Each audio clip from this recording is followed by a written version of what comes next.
नमस्कार। आज हम लोग बात करने वाले हैं महिलाओं में होने वाले यूरिनरी ट्रैक्ट इन्फेक्शन के बारे में और उसके इलाज के बारे में। महिलाओं में बार बार क्यों पेशाब का संक्रमण होता है और उसका इलाज क्या है। तो इस टॉपिक को हम लोग डिवाइड करेंगे 3 हिस्सों में। पहले बच्चियों में, फिर शादीशुदा औरतों में, या फिर उनके बाद बुढ़ापे में।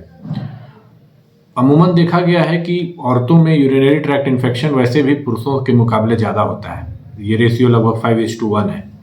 बच्चियों में भी यूरिनरी ट्रैक्ट इन्फेक्शन ज़्यादा होता है और बुजुर्गों में भी ज़्यादा होता है बशर्ते पुरुषों के मुकाबले। तो बच्चियों में सबसे ज़्यादा क्यों होता है? अगर बच्चियों में जो युवा अवस्था में है या छोटी हैं, उनको अगर यूरिनरी ट्रैक्ट इन्फेक्शन इसलिए होता है कि एक तो वही बात है, एनाटॉमिकल रीजन जिसमें पेशाब की नली बहुत छोटी रहती है, तो बार बार संक्रमण होने का खतरा रहता है। लेकिन अगर बच्चियों में बार बार अगर बुखार हो रहा है, पेशाब में जलन हो रही है, तो हम लोग को ये भी देखना होगा कि कोई इसको पैदाइशी विकार तो नहीं है, जिसमें एक कारण होता है जिसमें पेशाब खुद थैली से लौट के किडनी में वापस जाती है, जिसको हम लोग बोलते हैं वेसाइको यूरेट्रल रिफ्लक्स डिजीज़। तो उस कारण से हो सकता है। तो अगर बच्चियों में बार बार यूरिनरी ट्रैक्ट इन्फेक्शन हो रहा है, बुखार आ रहा है, तो उसे परामर्श लेकर दिखाना होता है कि कोई कंजेनाइटल बीमारी तो नहीं है, कोई पैदाइशी विकार तो नहीं है। Otherwise female urinary tract infection childhood में भी बहुत कॉमन है। फिर दूसरे जो होती हैं महिलाएं जो एज ग्रुप में होती हैं 20 से 40 के बीच में, जिसको हम लोग बोलते हैं नई शादीशुदा औरतें हैं या फिर सेक्सुअली एक्टिव वुमेन है, तो उनमें वही कारण है क्योंकि बार बार इन्फेक्शन होता है और पति के साथ रहने से या किसी साथ रहने से बार बार संक्रमण होता है। तो ये सेक्सुअली एक्टिव वुमेन में भी यूरिनरी ट्रैक्ट इन्फेक्शन बहुत कॉमन है। कारण वही है यूरिनरी ट्रैक्ट इन्फेक्शन का कि उनकी यूरेथ्रा शॉर्ट है, और यूरेथ्रा शॉर्ट होने के कारण बार बार वो चाहे सफाई करें या फिर और भी कई तरह की जो चीज़ें यूज करते हैं वो लोग, उनके कारण संक्रमण बार बार होता है। फिर आती हैं हमारी जो प्रौढ़ावस्था की महिलाएं हैं, जिन्होंने अपने शादीशुदा जीवन, बच्चे बड़े हो गए हैं, उनका मासिक ख़त्म होने वाला है, पोस्ट मेनोपॉजल वुमेन है, तो उनको भी बहुत ज़्यादा बार बार पेशाब का संक्रमण होता है। तो इनका लक्षण कोई और है, क्योंकि कई कारण हो सकते हैं इसमें। एक तो यूरेथ्रा शॉर्ट है, वो तो है ही। दूसरा कि इस एज में आते आते कई महिलाओं को पता नहीं चलता, लेकिन उनको उस समय तक शुगर की बीमारी डेवलप हो सकती है।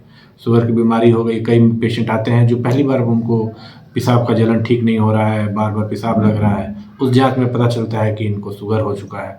शुगर की बीमारी उस उम्र तक हो जाता है 40-50 के एज में। दूसरे कि हार्मोनल चेंजेस शरीर में इतने होते हैं कि आपका मासिक ख़त्म हो रहा है, मेंस्ट्रुअल पीरियड ख़त्म हो रहा है, तो हार्मोन, एस्ट्रोजन हार्मोन की कमी की वजह से जो पूरा सराउंडिंग इन्वायरमेंट है वो एक इन्फेक्शन या संक्रमण के प्रति ज़्यादा झुकाव हो जाता है, उसका शरीर की इम्यूनिटी कमज़ोर हो जाती है। तो इसलिए उस एज में संक्रमण होना ज़्यादा कॉमन हो जाता है महिलाओं में बुढ़ापे में।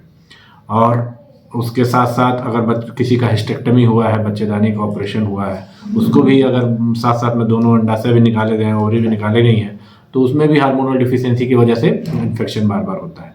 तो ये मुख्यतः कारण है तीनों एजेज में इन्फेक्शन होने के। अब तीनों का जांच और इलाज लगभग सेम है। पहले तो आपको अपना टेस्ट कर लेना है, बेसिक टेस्ट करके देख लेना है, यूरिन रूटीन, कल्चर, क्या ऑर्गेनिज्म आ रहे हैं। एक अल्ट्रासाउंड कम से कम होना चाहिए ताकि उसके अंदर के कुछ विकार पता चले कि कहीं कोई सिस्ट तो नहीं, कहीं कोई गांठ तो नहीं, कहीं कोई रुकावट तो नहीं, किडनी में कोई गड़बड़ी तो नहीं, रिफ्लक्स तो नहीं है, हाइड्रोनेफ्रोसिस या किडनी में सूजन जिसे हम लोग बोलते हैं वो तो नहीं है, कोई एनाटॉमिकल कारण तो नहीं है। ये सारे कॉमन जांच होने के बाद, शुगर का जांच, ये सब करने के बाद उसके आधार पर हम लोग डिवाइड करते हैं कि किस मरीज को किस चीज़ की इलाज है। 90% केसेज में कॉमन ही इन्फेक्शन रहता है जो इलाज से ठीक हो जाता है, लेकिन कुछ कुछ चीज़ों में जो और विकृत कारण होते हैं उसमें स्पेशलाइज्ड इलाज की ज़रूरत पड़ती है, जहाँ पर एक यूरोलॉजिस्ट की ज़रूरत पड़ती है। तो इसीलिए कोई भी अगर ऐसी समस्या हो आपको पेशाब के संबंधित महिलाओं में, तो ये काफ़ी कॉमन है, इसे घबराना नहीं है। लेकिन हाँ, एक बेहतर इलाज के लिए, समुचित इलाज के लिए आप लोग कहीं भी यूरोलॉजिस्ट से मिलिए और अपना पेशाब के संक्रमण के बारे में प्रॉपर इलाज कराइए, ताकि आपको उससे आगे बेहतर रहे, किडनी पे असर न पड़े और आपका जीवन सुख में रहे। धन्यवाद।